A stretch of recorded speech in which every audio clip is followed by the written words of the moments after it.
Със званието почетен гражданин на Варна се удостоява Владислав Николов.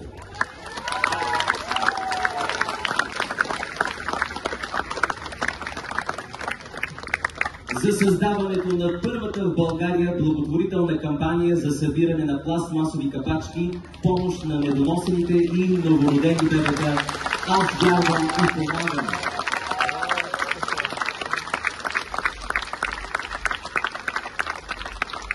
За 10 години са събрани над 300 тона капачки, като с парите от тях са закупени 22 медицински апаратури, които са дарени на болниците в града.